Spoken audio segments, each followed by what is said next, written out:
Now, to honor 3 landmark contributions to the Koch Institute, we have some gifts this evening. The first is for Judy and Erica Swanson, and I hope both of you will come up, please. Judy, Erica, come on up. And Judy, thank you for sharing Erica with us last summer.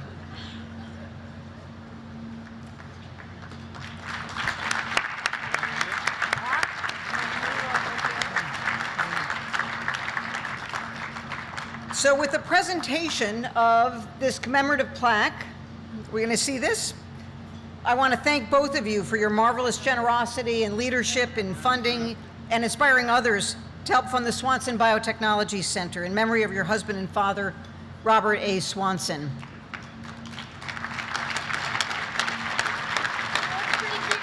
Looks very cute. Yeah. As Erica has said more eloquently than I ever could, it's impossible to think of any memorial more fitting to the legendary founder of Genentech and a proud and much loved member of the MIT class of 1970. The plaque reads, "Presented to Judy and Erica Swanson with gratitude on the occasion of the dedication of the Robert A. Swanson Biotechnology Center in honor of Robert A. Swanson, husband and father, and a leader of the biotechnology revolution and a visionary pioneer in the commercialization of recombinant DNA technology. By providing MIT faculty and students from all across our campus with these extraordinary shared tools, the two of you are truly fueling our race to the future, and we cannot thank you enough."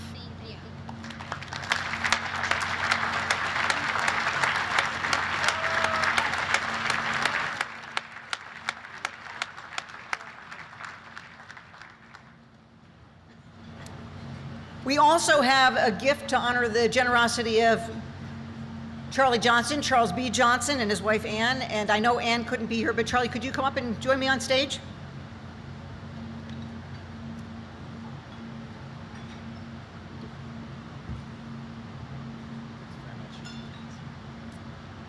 So this commemorative plaque is just a small expression of enormous gratitude to you, Charlie and Ann, for your support in creating and sustaining the Philip Alden Russell East Gallery. The gallery is named to honor Charlie's great mentor, MIT alumnus Philip Alden Russell. The plaque reads, "Presented to Charles B. and Ann L. Johnson by President Susan Hockfield with gratitude on the occasion of the dedication of the Philip Alden Russell East Gallery at the David H. Koch Institute for Integrative Cancer Research at the Massachusetts Institute of Technology." You know, thanks to you, as we saw tonight, our discoveries are going to shine out into the world. And I'm delighted to say that Philip Alden Russell's daughter and granddaughter have joined us tonight. I am so delighted to have you here at MIT. Thank you very, very much.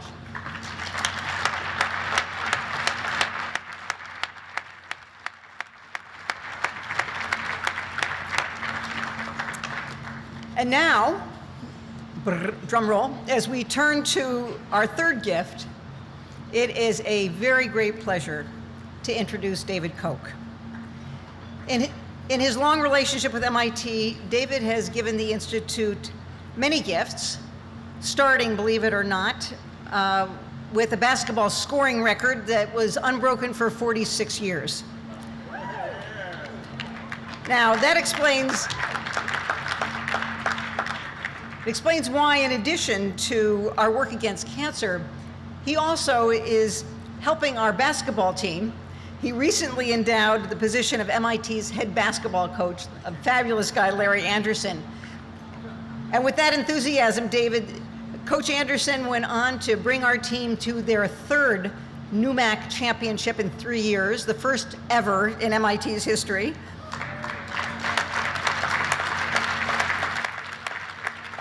And so tomorrow night, our team is going to play in the NCAA Division III championship.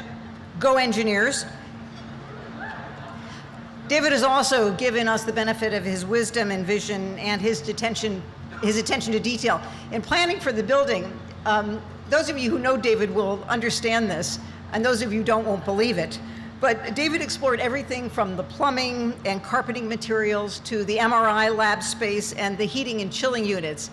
He really helped us focus on the things that were going to make the building strong from the inside out. Time and again, David has given us the resources and the courage to move ahead in exciting new directions, from the David H. Koch School of Chemical Engineering Practice to the Koch Biology Building, and now the David H. Koch Institute for Integrative Cancer Research, to mention only a few of the areas that have benefited from his generous contributions. And his support for cancer research goes well beyond the building, to include major gifts for equipment, for fellowships, for research funding and program support, the prestigious Institute Professorship that's held by pioneering inventor Bob Langer, and 2 new professorships that I'm delighted to announce tonight: the David H. Koch Institute Inaugural Chair in Science, and appropriately, the David H. Koch Institute Inaugural Chair in Engineering. Thank you, David.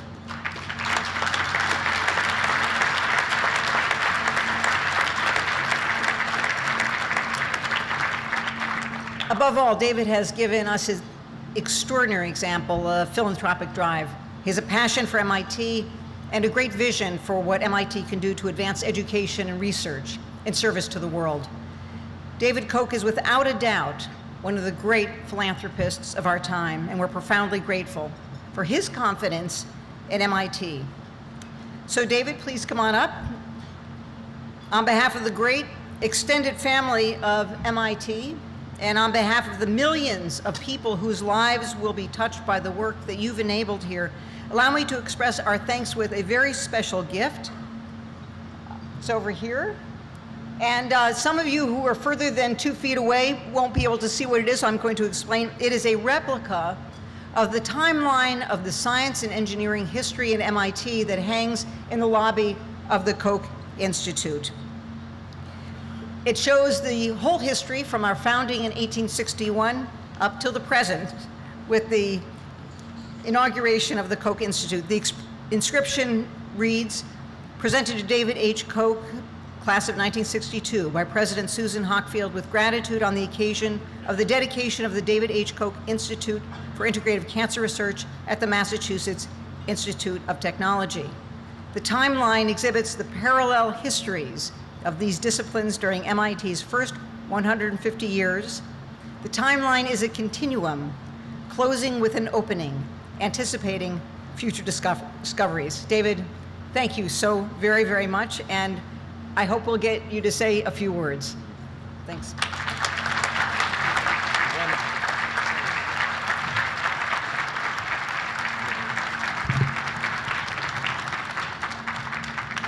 Well, good evening, everyone. This is a remarkable inspiration event this evening. I can't tell you how much it means to me to be here. It's one of the most meaningful occasions of my life. And thank you, Susan, for that very kind introduction. Your comments are very gracious and very much appreciated. And thanks to all of you in the audience for being here this evening to help make this event one of the most important ones of my life. In my own words, I'd like to also recognize the presence of my wife, Julia, who came up from New York this afternoon to be here, and my brother, Charles, and his wife, Liz, who flew all the way in from Kansas to be here this evening and tomorrow. Thank you, Charles and Liz and Julia, for being here. I'd like to make some comments about Dr. Harold Varmus. Harold, as you know, is the director of the National Cancer Institute. He, I think, spoke beautifully this evening. I loved his history about Salvador Luria and the other information he described about the origins of the Cancer Institute here at MIT. Last year, Harold retired after 10 years as president of the Memorial Sloan Kettering Cancer Center in New York City. He performed absolutely magnificently in that job, and today that institution is in a far better shape as a result of his tremendous service. I should know, as I've been a trustee of Memorial Sloan Kettering Cancer Center for over 20 years. I wish Harold great success in improving the National Cancer Institute as much as he's improved Memorial Sloan Kettering. Go get him, Harold.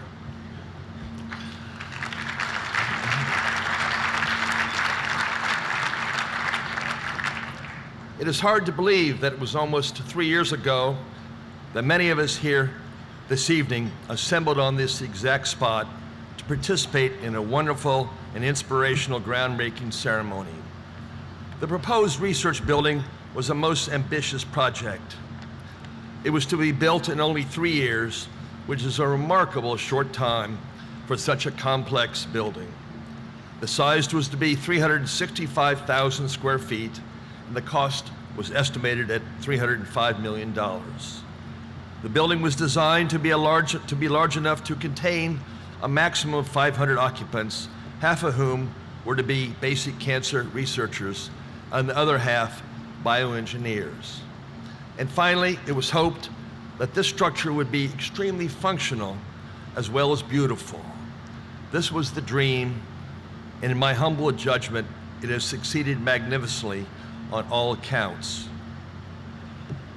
Not only is the building immensely loved by the occupants, but it was completed under budget and several months ahead of schedule, an achievement that both the MIT administration and myself assuredly are most pleased about the project.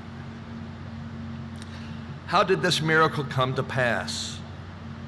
Let me review some history that many of you may already know, which Harold has covered to some extent. Dr. Salvador Luria, a Nobel laureate, proposed a cancer research center for MIT in December 1972. The ultimate choice for the research facility for this endeavor, it turned out to be a chocolate factory on Ames Street, just a few hundred yards from where we are tonight. This facility was taken over, and over the next 2 years, converted to a research laboratory, opening in mid-1974. This new laboratory served the Cancer Center well for many years, but by the end of the 1990s, it had become overcrowded and very much obsolete. The leaders of the Cancer Center began pleading for construction of a world-class laboratory building to compete with the many cancer research laboratories being built by other institutions across the country. Due to other priorities, the MIT administration delayed acting on this request. In early 2004, I was taken on a tour of the Cancer Center's laboratory building and was very disappointed with the conditions I observed. It became dramatically apparent that unless MIT committed to build a state-of-the-art facility for its cancer staff, it was at great risk of losing some of its best people to other institutions. At the Cancer Center's 30th anniversary dinner in the summer of 2004, I was invited to speak, and on that occasion I voiced my strong support for such a facility. Later that fall, at the end of the MIT Corporation meeting, I took the opportunity to speak passionately in favor of the project and concluded with a brief account of my own personal battle with prostate cancer. With tears running down my face, I begged the MIT Corporation to commit to this essential project. I was treated to a standing ovation, and shortly thereafter, MIT reserved a superb site for the new laboratory and promptly embarked on a serious study of the project. My takeaway from this experience was that if you really want something, you should cry when you're making your pitch. It improves your chances of getting approval immensely. Highly recommended.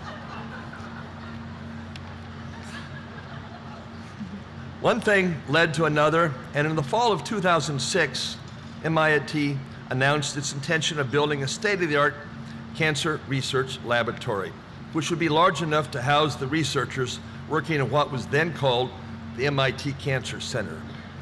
Along the way, I committed to a large gift to support the project, then later doubled it, and then doubled it again when it was decided to substantially expand the research building to include an equal number of bioengineers to work alongside the basic cancer researchers.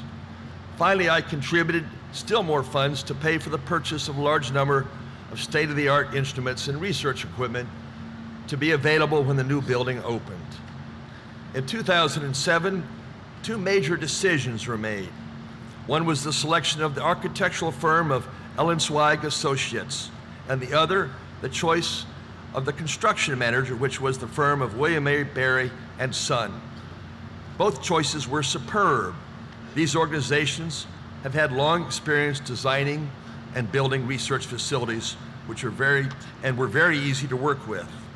In particular, Ellensweig worked closely with the key research leaders who were to occupy the new labs as to how they should be designed, a role the researchers very much appreciated. A number of MIT leaders have stated to me that this building was designed from the inside out, unlike some research laboratories located elsewhere, which is a major reason for the building's enormous popularity. Before I conclude my remarks, I very much want to compliment MIT's president, Susan Hockfield, and the Koch Institute's director, Tyler Jacks, for their critical role in supporting, promoting, and overseeing this sensational project. Without their intimate involvement, this building would never have been built. Also, I have to thank Susan for the dozens and dozens of letters I received from her starting in 2005, updating me over the years on all aspects of the project. As for Tyler, he was even more helpful with his correspondence, as it amounted to at least 3 times that of Susan's. They're wonderful writers, both of them. Since I will be giving another speech tomorrow at the dedication ceremony, I will save my personal comments for then. Let me finish tonight by repeating the old truism that success has 1,000 fathers, while failure is an orphan. By that standard, our brilliant research building truly has 1,000 fathers, a fact that we can all be proud of. Thank all of you from the bottom of my heart for your most sincere interest and support. Good evening.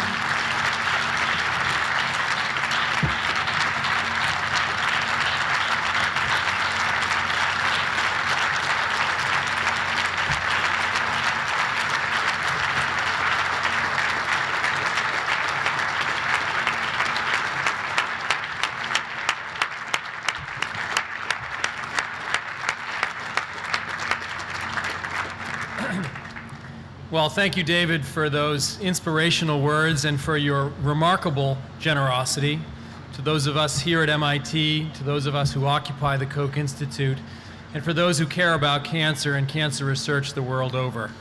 You've done a remarkable thing here. Thank you all for coming out this evening and sharing this wonderful occasion, this lovely setting. We look forward to seeing you all tomorrow at the dedication, which will take place right here at 4 o'clock, and we look forward to interacting with you all in the years to come as we truly change the course for cancer. And before I leave you now, I think we should remember 2 important conclusions from tonight's remarks. First, always wear a dress, and remember to cry. Thank you and good night.